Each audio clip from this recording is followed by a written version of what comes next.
Gaza-based health authorities have announced that the death toll from Israeli attacks on the Gaza Strip climbed to over 50,600 and over 115,200 wounded.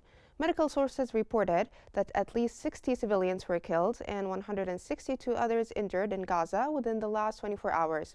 According to the same sources, emergency services are still unable to reach many casualties and dead bodies trapped under the rubble or scattered on roads across the war-torn Gaza Strip, as Israeli occupation forces continue to obstruct the movement of ambulance and civil defense crews.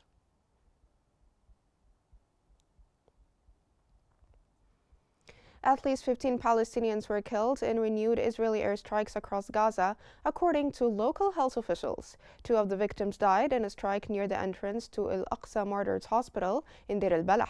Israeli forces also expanded ground operations in both northern and southern Gaza, supported by air and artillery fire. In Rafah, a strike on a residential home in Al-Nasr district killed one and injured several others. Meanwhile, 8 civilians were reported killed in Khan Yunis and Gaza City.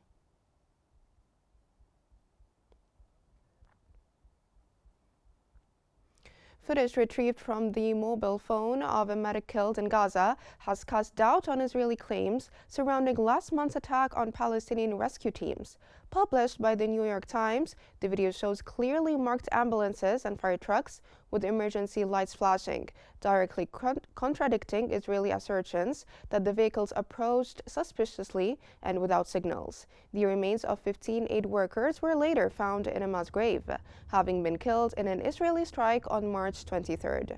The Israeli army previously denied deliberately targeting the vehicles, claiming soldiers fired only after perceiving a threat.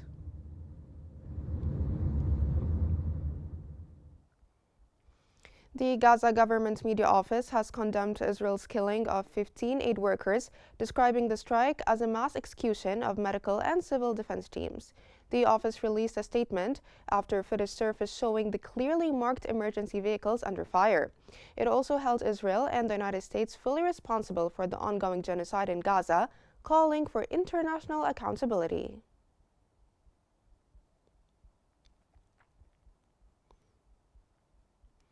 The Secretary General of the International Federation of Red Cross and Red Crescent Societies has announced the killing of aid workers in Gaza, calling it a grave violation of international law. He confirmed the victims were buried near their destroyed ambulances in Rafah, labeling the attack brutal and unacceptable.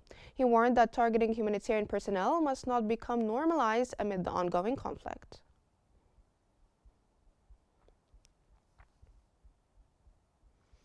Gaza's civil defense has accused Israeli forces of deliberately and increasingly targeting humanitarian workers since the resumption of hostilities. Officials say they face an impossible task in the absence of international protections, with many civilians still missing under rubble and no resources to recover them. The agency continues to appeal for international support and accountability.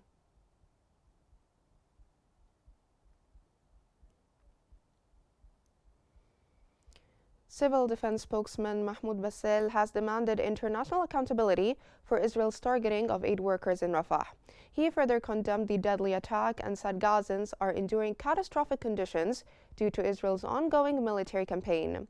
Bassel also called on humanitarian agencies to intervene.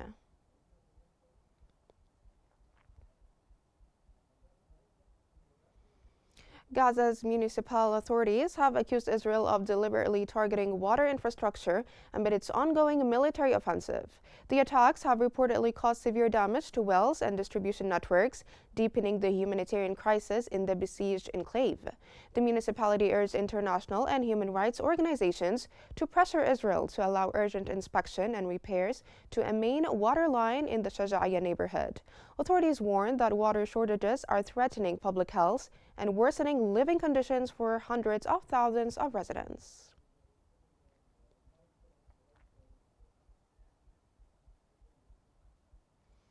The United Nations Relief and Works Agency UNRWA has revealed that more than 1.9 million people have been forcibly displaced multiple times since the war in Gaza began.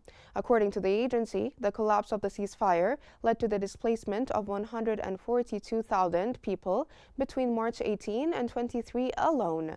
A UN map indicates that 65% of Gaza is now either under evacuation orders or deemed inaccessible.